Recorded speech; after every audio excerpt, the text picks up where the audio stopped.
Yeah, good evening to Obibia or Shemi. Yes, Michia Busiafoni Nina. Good evening to each and everyone. We are for Ken. We are for Ken. We are for Ken. We are for Ken group of one yina michiachi amo, michiachi amo, michiachi amo, michiachi amo. Debia de achina de assign. Ekoni kesia ne emu tre nipa edwane yensa just nkrofo. Yes, they say the eku no de emu aye de. We are for Ken. Kennedy Ohene a Japan. Kennedy Ohene Kwame a Japan your friend no a compreko Kwame a Japan. Honorable Kennedy a Japan, incoming president of the Republic of Ghana. Incoming president, mimawaju, michiao. Yes, michiao pa Honorable Kennedy a Japan.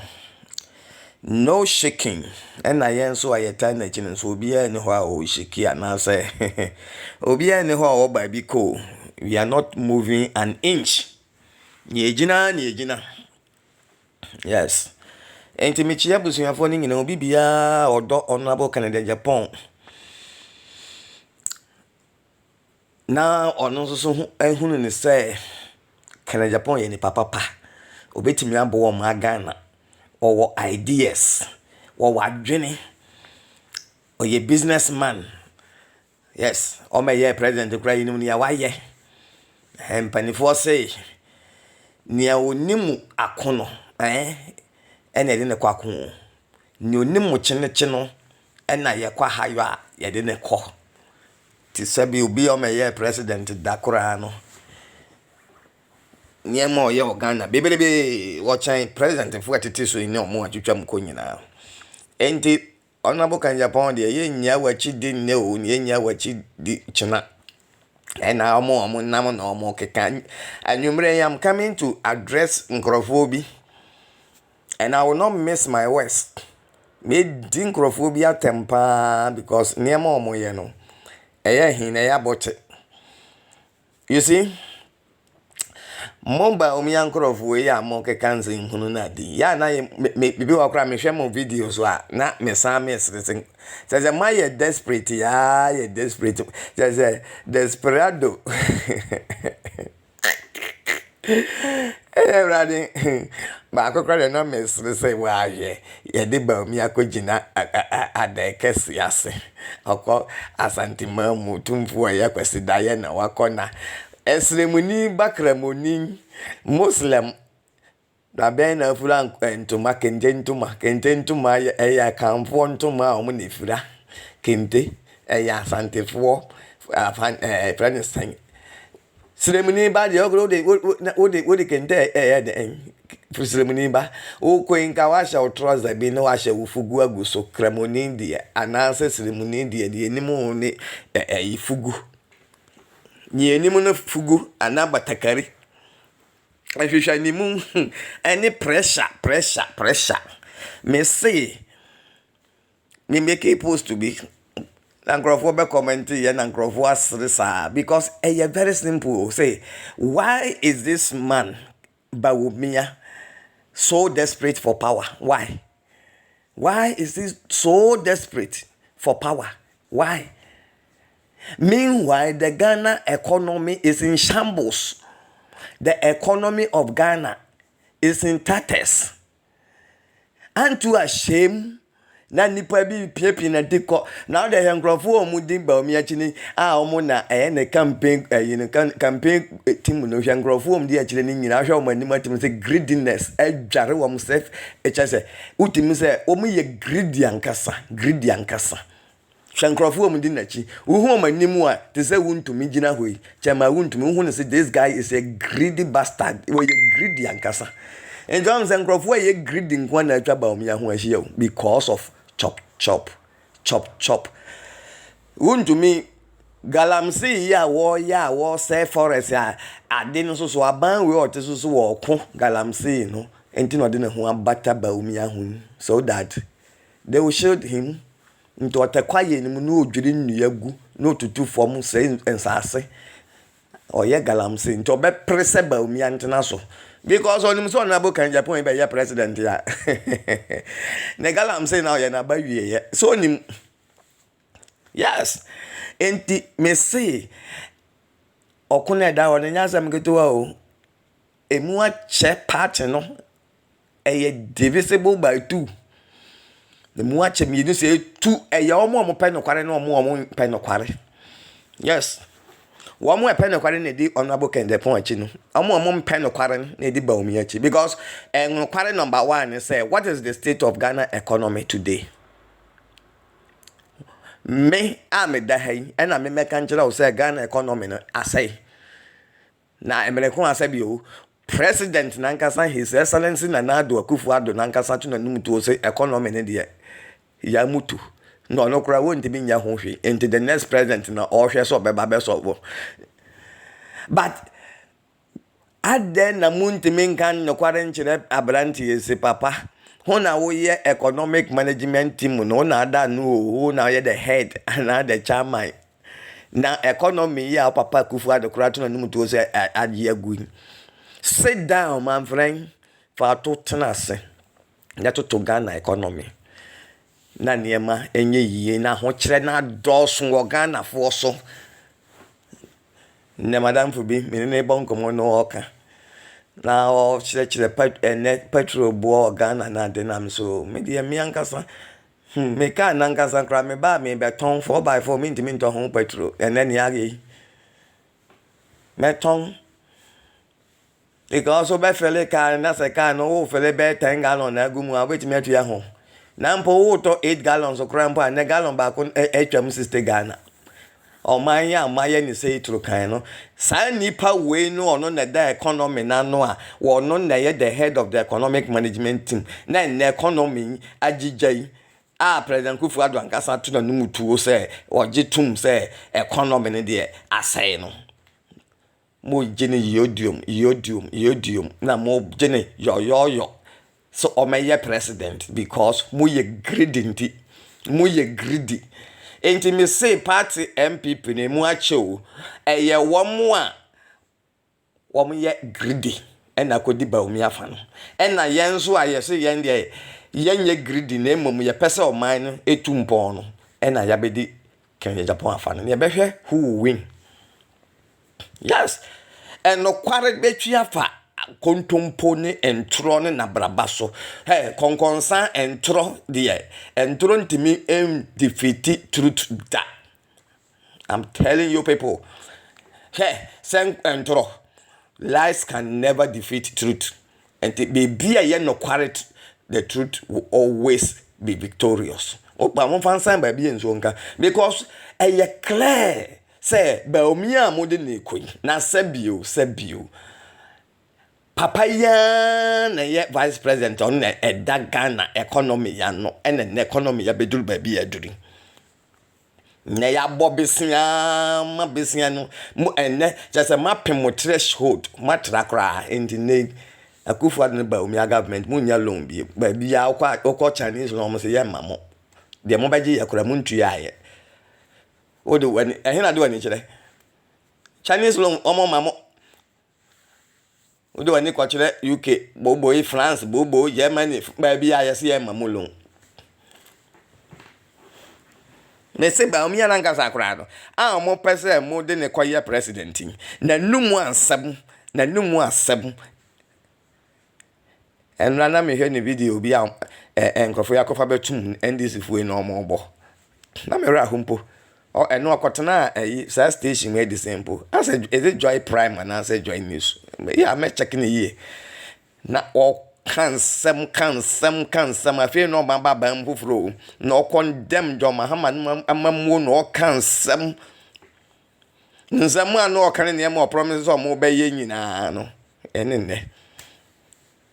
amne no se Mahama toto niema mu no the taxes atoto se kan ne condom ne ho anwan eye no kware but ene nso so wonso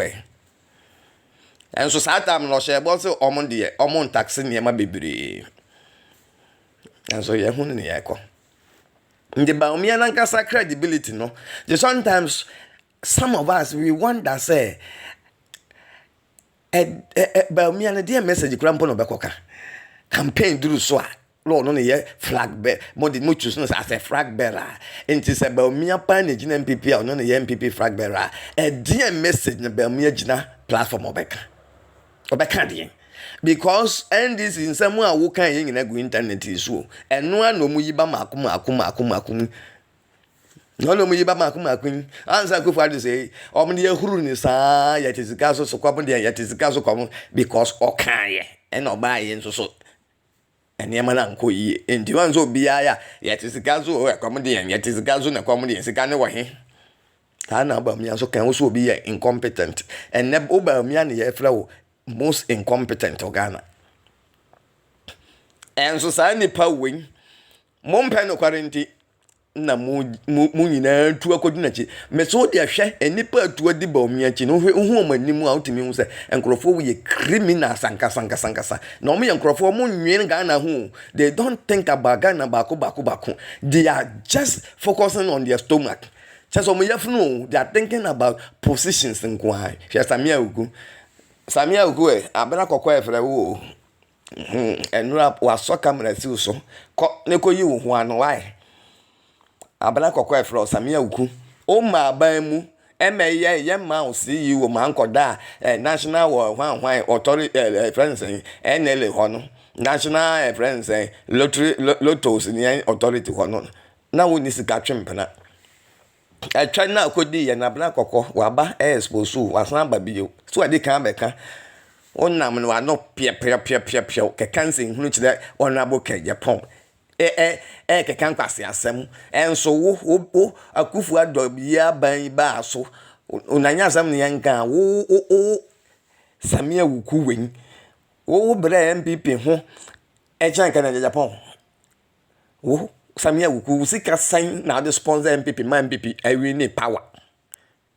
Until no can Japan no ultimate top pick up brand new makuma be over 200 no. Oh ne Samia wuku when your position wakufu adu abamundi. Oh kan kwase asem echire no. Oh kan kwase asem echire no. Enjo am say ne na me kan ene mu sankrofo ya mo campaign ma ya friend say ba omi anyina no ya hunu mu o. Yes, because we are government appointee. Send American who Samia go here then. Who now yes chief executive officer, CEO, Edward Koto National Lotteries Authority. And he said who did you all? And who's the kind when you be Nadia Kodi Abena Kokotri? Ah, yeah, boat to the swing. Koko you are no. Koko you are no. And I know what moteho.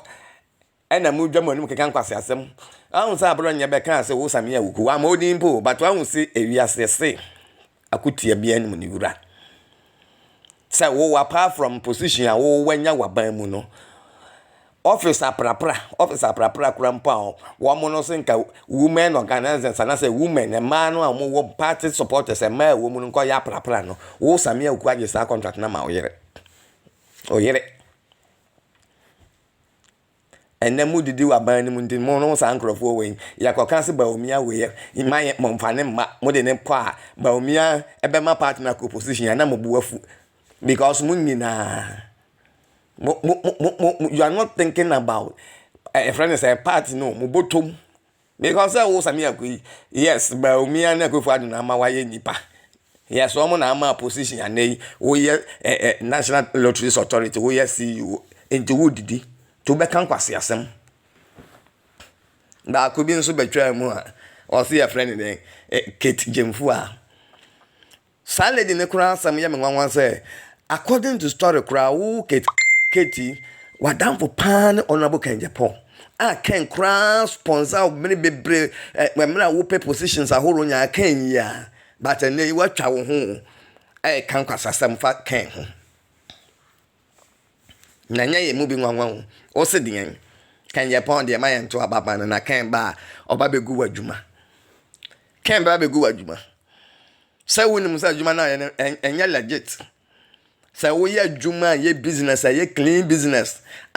e family kwan mu aden na so kan Japan ba because kan Japan you were a businessman no background oba no oba so obe bomoni so obe trem abie biena abie bienuma then kan Japan mu na ebegu business we are very corrupt lady unim me say Mo mpɛ Kenya Japan ni nyinaa because of krono ahyehyɛ moto. Yes, krono ahyehyɛ moto. Tie deɛ ayi akwa yi saa Swami Mugabe. Kumasi Swami Mugabe out the parliament. Ano saa kwa ngra menim ne enti a MBB fo mpam ne mfiri saa parliament wow that's what the parliament almost say yes so say oh yeah majority leader such or say means ano we ye fun papa we ye criminal kasa criminal the parliament wo ni ya jiji sika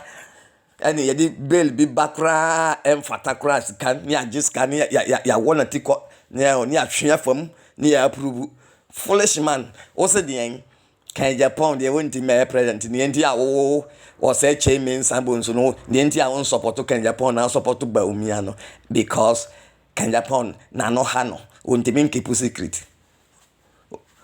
bra be kire mu Ghana for person mu hu secret ku a wo ka no bra ne be kire mu kire Ghana for secret ku a kan Japan won't be keep secret nti won pe na asam no bra be kire mu kire Ghana for Macau me say most greedy people ya mwatwa ba me ho ahia. It is all because of my interest you. Nyanya o man no na modwene ho. Be ka me enti aka Japan no ha no ntimi keep secret. E dey secret na wo kan. Mo the secret corruption sa ne Ghana ba bia duru. Mo the secret sa na say wo man. Yes kan Japan dey won keep secret no obeka. Obeka won keep secret bia. Mo secret no eno nti na mo jeje Baumia so na mo push no because mo nim se Baumia de won de oh won ka mo bokro no kra na mo ye wisa mo Baumia de wo be kata so won ka because an say nei onipa bebre ahunu se ne ndi amania bre mo push Baumia no oba abekata bone so yes enti mo no madwene nyina ne say Baumia anya pe na second Japan ko nya de amawu because anyama bebre corruption and anyama bebre no can Japan will deal with you people. I don't know musulo wo sa wo say chairman say wo hwene wanyini aduru papa kokroba mu na kasa bio ye pe obi ama ya president a wo kra wo no so unyini nkra nje ankufu ado ana na nko ye president ni bi didi Baumia chi mo na mo makuma sekura development aka chire what na parliament mfie be ne wo ho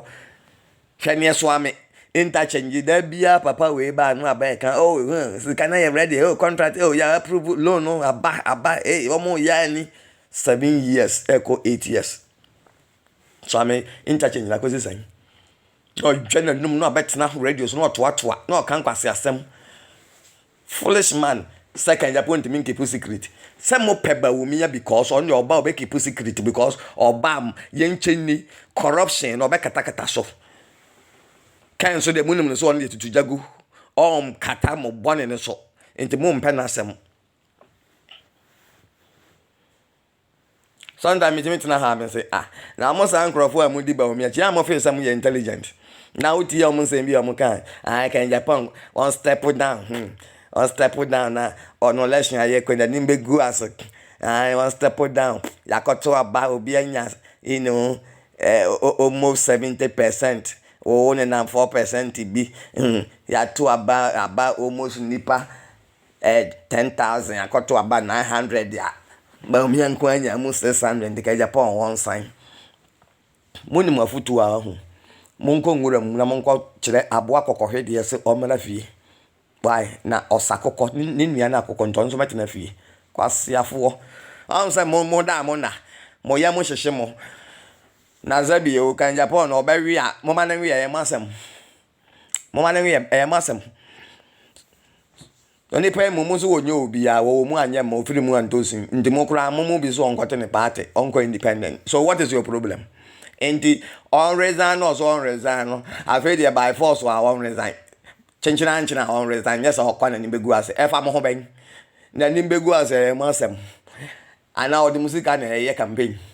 gyimiefuor me say mo de mo di no aye o say chairman and de mo di na aye mo atena party we mo hijack everything no mo didi mu and do I say name kan Japan trinity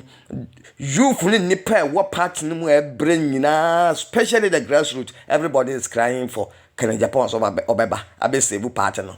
and I more few people my J party na time when you are my hijacking niema and about me and a moving piano. Me no I mean who no could you know to for Kwasia and then a cry mystery. Ya hona wako jina wo ya de mic amano na hwe beli man to ma asantefo na kanfo na fire kente so de munindi nga ode ye fugu anase wa hye batakari akọ jina ho no wo jina jide ne ho aye so desperate wo na wo be sebu akata nkrofo anim guase so wo de anim guase a obagin ba umia fa sign ba bi enso enka na Canada Japan no mo so wo nwi ne yate mo bia nyina ba bi nka so on resign eno fa ho wo de wo nwi ne enso wo on resign obekọ wo de wo kwa wo ko wi ne yemhwe foolish you people mo dwene say mo ye intelligent bi mo na mo be kan chile kan Japan so on resign and otumfo ho a mo de nam anu nti ma akogina gina ho agina mo ho de ba mi akọ otumfo ho onko hira no onko gin hira hwan mo ho osre me hwe akọ awie ni wontumi Kwasia galamsi ya wo yayo abane bo amawutu enti ba omi na nkasa mukura so otu galamsi ni bi enti na wodidi akire se otumfo nhira no na onwi ni meye president o meye president okuro ban mu ni ote ho no economy na age egu no on so wo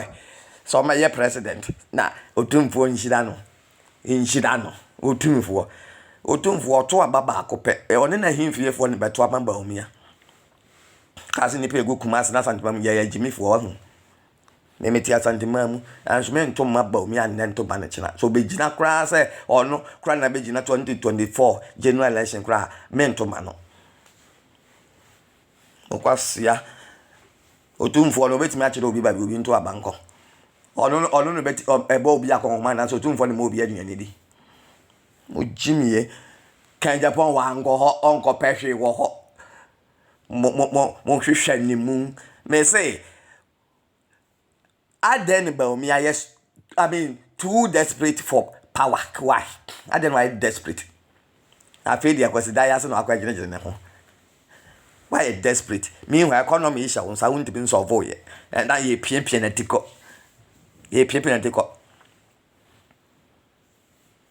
ho sere but they may say showdown no Basso life November wa hayi November 4th na behwe na ebesi some say kan Japan no need dom crofo mpena asem sa munipa funi munipa boning mo san crofo we mo kasa mtimi hwe bude me say enti kan Japan no compete ya just one sign one resign no and ha monti ni mo keka sansam fu efa kan ho ana because kan Japan nra ya mo sa akwasampafo we no ye hero ma mo party ni mu mo bona bas o kan de we be ma ne wakokurudro kan de no size na mo praise no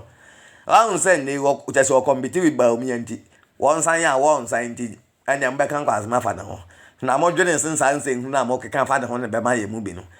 ya ja na chidi ba ho ye na chidi because mo samu am kan ye nim ne anti am kan sa nkwase asem no be na me kan o say che me nsan anya na oni akufu ado ne ba omi ya na e chetikadi aha ena odi kumasefo aboro oye ni papa nkaso amefo boys nka o ma mfa abo ne se kan anwu ni so kan Japan yia ya mo so onye ono ene muntaka ene ko campaign ye ma wo o se che mensa ye to aba 2020 yi omo ye friends utimi wini ye ene ojina se kan Japan wonti minki keep secret na no ha no na ha no de ko jina aka so ko ye campaign wo so ame e ma wo aboafu hwe mo few people no ne munya dinji ba omi ayasa won kan hu mesin ono na num asam na nekura ndi tifuo obi ade bejeje no na num asam na no me ya metie ma me say na mo de mo ho osere de ye me nkwatmenti a na kan Japan o wini wo ya hwan wo ni dom bia na mpo no sakan wi ni kura na ye be ye campaign atia na ye be kodwane NDC me hwe sa nkrofom kansa se se Felix Apia Kwasia na nanim ya se ayi abirichire no ana me hwe ni din na me se na wo ye nyansani asam a wo kan endi kan Japan no obe wi ni nsusu no wi ni a wo so be kodwane NDC no ye campaign atia kan Japan ko wani mu na wo no bi betige odi wo Kwasia Ghana no eye kura niema ko yi anka wo te abrochire te awo mu tetem enkwakora ne mregwa toilet aboa mo gyimi amunsu nyansa ye pe obi amna be ye oman ni ye ni nyina yakotena Ghana ye te obroni kuro mu nyabre ne ye bre Kwasia fo na se wo be promise se ba mi alusu a mo be campaign te kan ya Japan sa ba kan Japan ka kire mo se ma anya election ne fair na se olusu a no so be kwatena America no de mo so mo problem nti na ma adwen ya mo se sa akro no mo de buga eni wiemu te se ne amokoye ne na no ebe ko November no na mo wi no ma san ka kire ne se ba mi atwa 100% na wakofre kan Japan so me campaign na campaign ben no be ye nipa mu so onye papa na adwene nye na no ha no ne kokko ha no wonye oni dom kura mpo onye obia obi an odom a won kote ne party and onko independent nyasa na moka na se mumu so mo ba omi ya ni wi ni nipa we ya wo no woni dom a wonye obia no mbo hwehwe se kan Japan me campaign mam ene mo hwinim eno na ma ye mu bi edi kan say the year 2024 no can no vote no can no vote sakanya wini amamfa mano a because obiya hu national council for di baabi na mo change mra no to suit baumia de mpesa mo ye bia monye obiya hu mo de ma baumia emfa ye ho but no can no vote enti mo ni be hu ken na baumia o me ye president ne no me ye president china oni akufu adu no mabuo mo awie ngopa bi ntena gyimiefuor a mo gyimi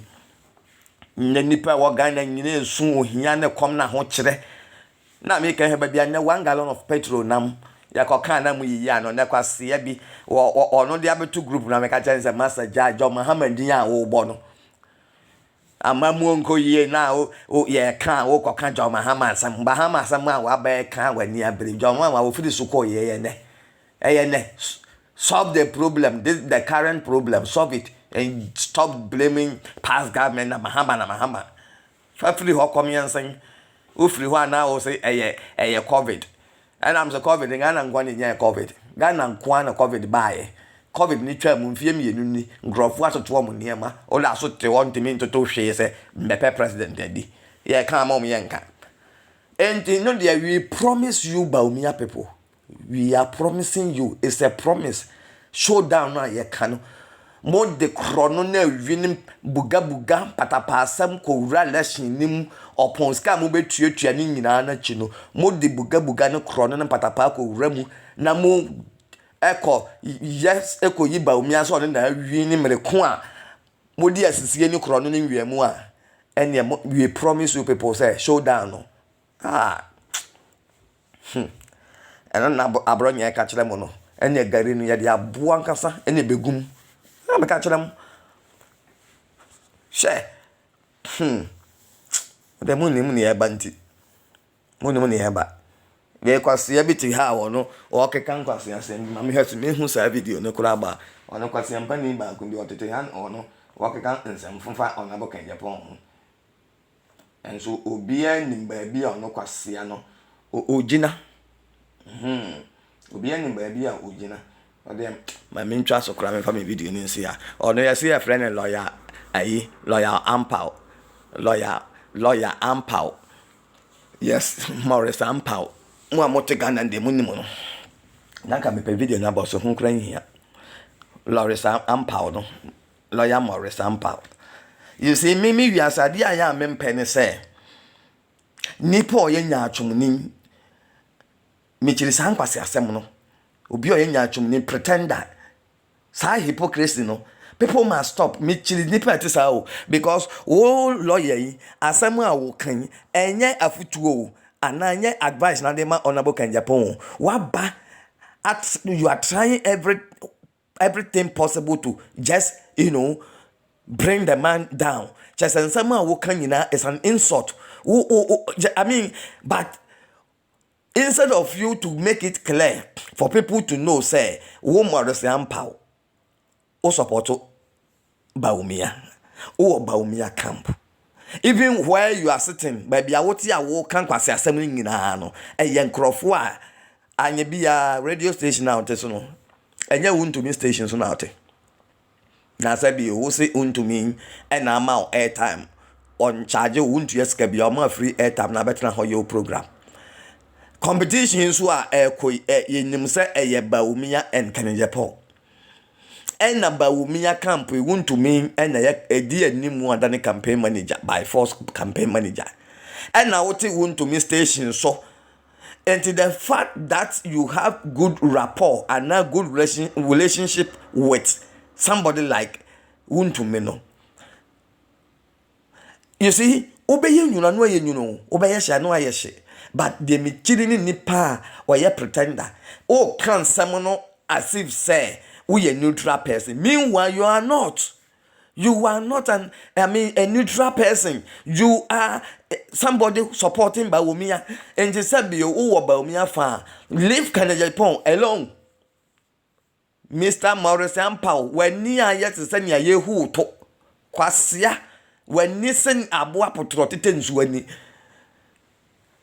I don't know Kwasia for sir. O support to Baumia be no problem. And to back and Baumian some. Ye work a can for your a baby a yebu, ya say, you come draft one nidra. You come draft one nidra. And to warn like, oh, be condemn, be candidate. Ebe didi kan Japan asem atem pasake kan Kwasia asem. And they cried the suggest ama partner say, JFK nemo a friend is saying Stephen Tim no chama nemo ne general secretary party no executive no omun disqualify kan Japan we aboa pa we aboa Kwasia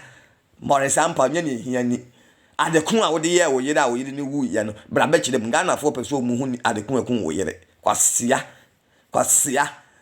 Ghana for person mu hu ni enti a wo yire ni wu ye unye ni papa when ni portrait say ni ayehu to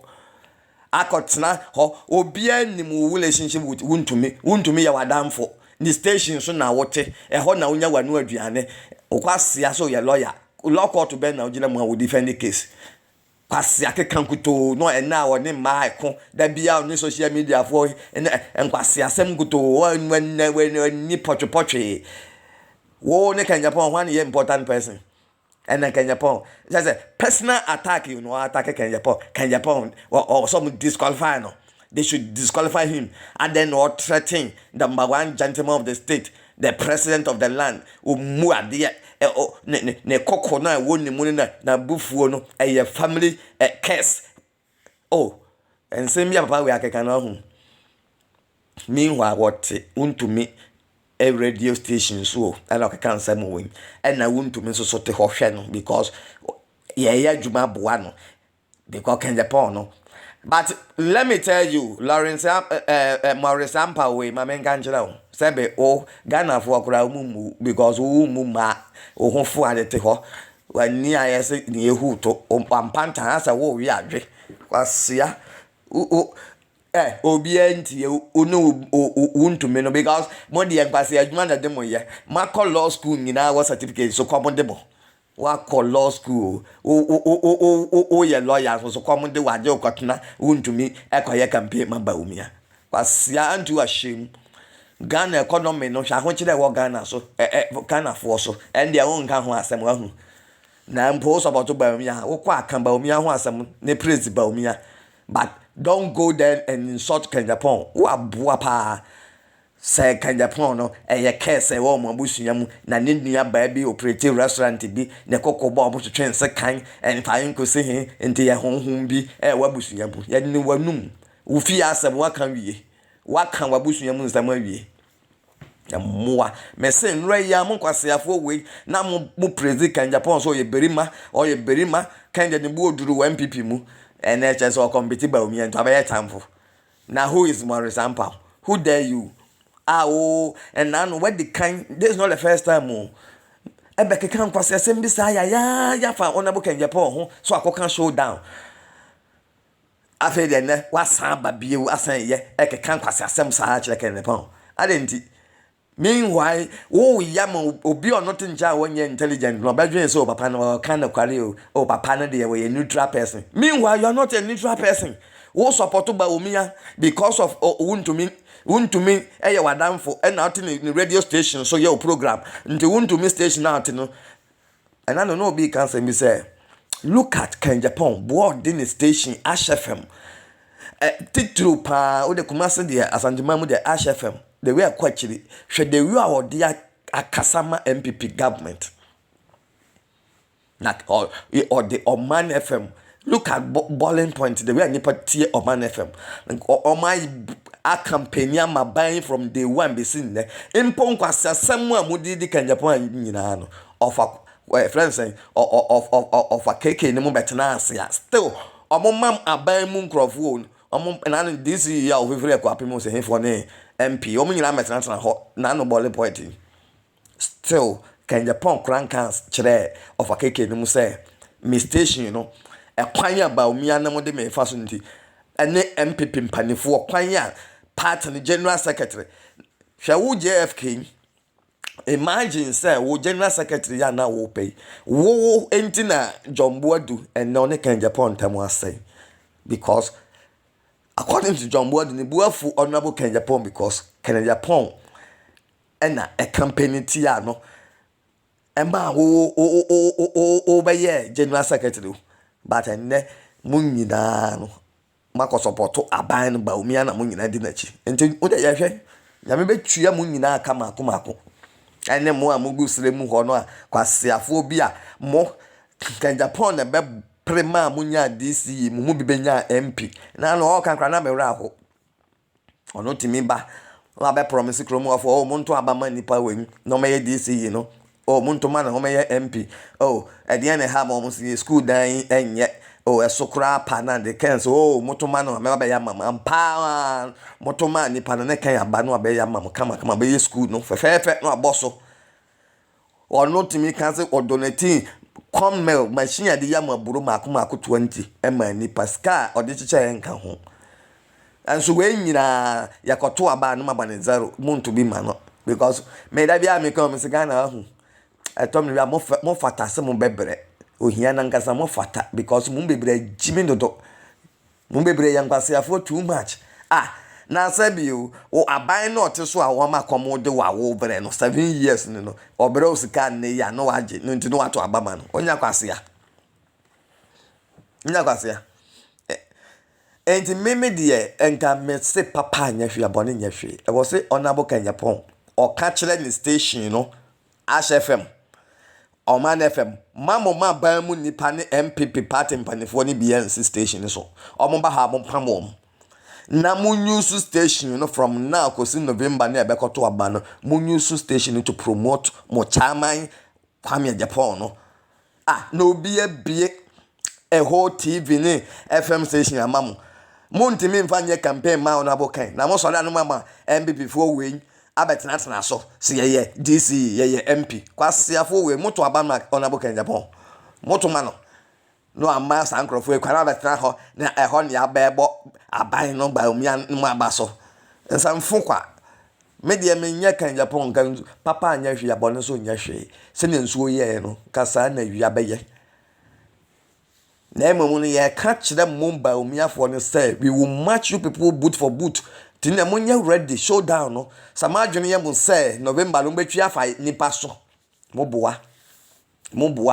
samba ye buga ye de buga so be hia mo I'm telling you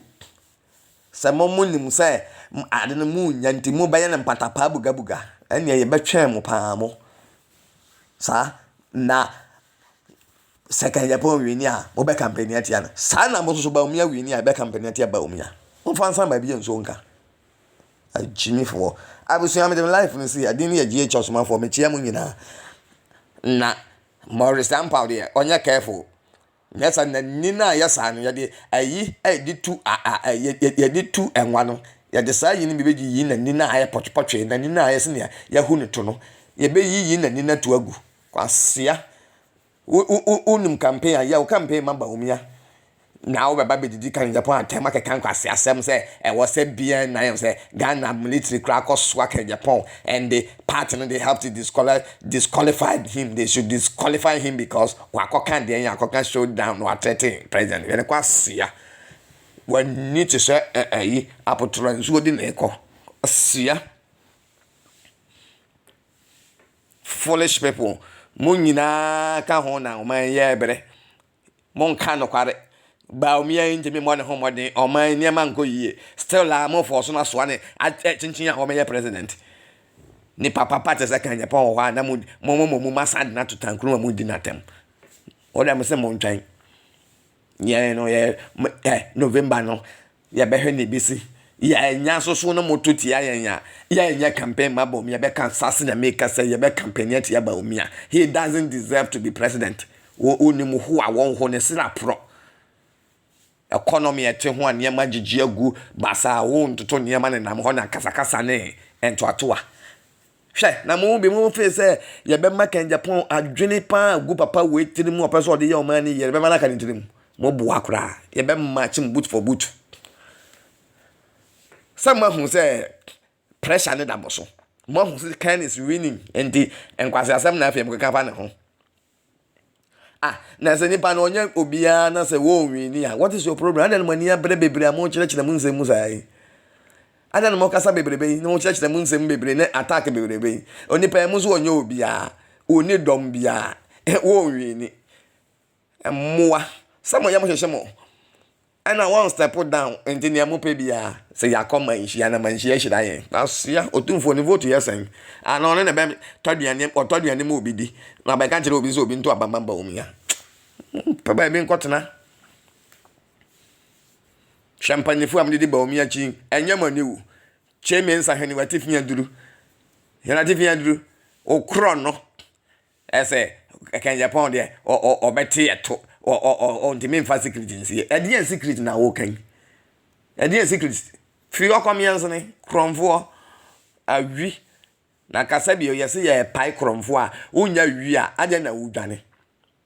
wo ye pai kromfo no woni muso unya kromfo a wudwane aye den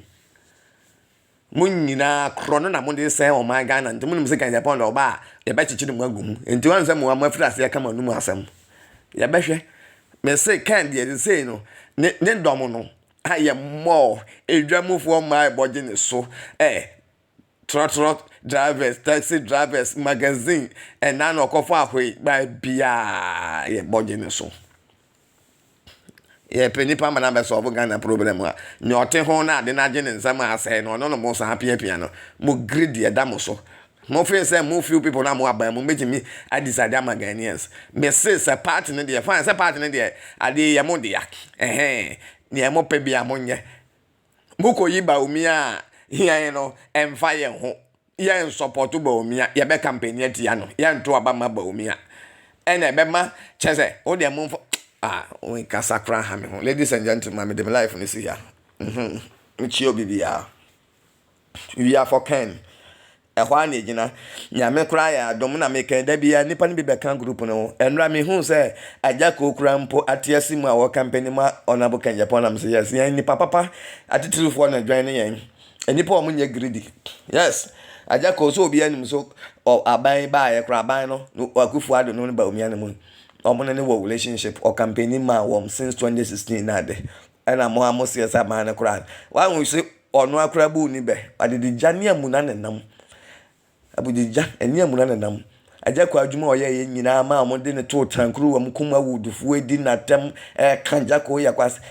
atem de ye nyina wanso ma amajako hwe yes mo yi na twene sa na mo de ye party no grassroots fo no omo campaign ye kontokwa e protect ballot no ma amu bediri ye mo ba bedi akodwa no mo wura free wom ene mo nam na mo chiche sika grassroots fuwe scanning do meche o monyini monsantuntia omo ya bofo monyi scanning ni montuntia mama command the grassroots there were time where ye who say communicators ni bebre mpo MPP ntade ne phone na de am dem mo go home de jatum mu na de ya hu ni nyina social media so ankrofo a no mo ye kasama MPP communicators so ma ja adwuma no. Why? Because into your moka ye moa wom ye support wom mo nkoa na mo didi wo mo a mo an no ampam amre party na ho na Akufo ada appointment amom na o mu didi min na o mo mbre ho ne de so mu ni certificate na de no man neglect wom na de mo ksan akopel mu vote grassroots mu nsia nyansa mo man nhyɛ mabufuo da mo nto aba ne ntia wom scan de om ne ba mo nye sa ban sika na o mo cheche mo nyini na mo ntuntia wom ajajako waba ya mwakwa aba aka bidam ya mwakwa aba wate ajako waba fie wa hunyansa party ye group papa no na odo ho abata president papa no ono ne honorable Kennedy Japan njajako ya mawo akwa aba waba atena se da wase yenim se wo nso wokita dom nto dom ni nyina ene wo message no atonkrofo tirim ombeto amana maken Japan yende egidie ne se ye candidate no na November 4th obewini enye baomia de wawe ndi entuma wondi mi mfra kogina otumfu ahimfie di akwasida ya mfra wo ho akanfo na enye omo ya kogina ho akofa ntuma mfra na ewrogu ba bi na hwe ogina ho na ya de mic twi so ndi twi na ofo so ne ho akwa ye bre position ba ko awo pe o ye yusu nzuzo de unhu si ye yusu enti ajako ya mwakwa aba adidijade ani abura emunade nam ewiase ndo so ya say obi enhuhu mo obi nkeka o modern krofo akoye babu the work monkey the chop adwuma masesa positions among abusuya munamfofo ba omi akeka na abusuyanfo egu aban we mu Akufo ado so de yesa family and friends fo mo wi a mo se mahama na ye family and friends nsamu amuka ye nyina ne mo anso so ma repeat the same thing matena so mpo shameless people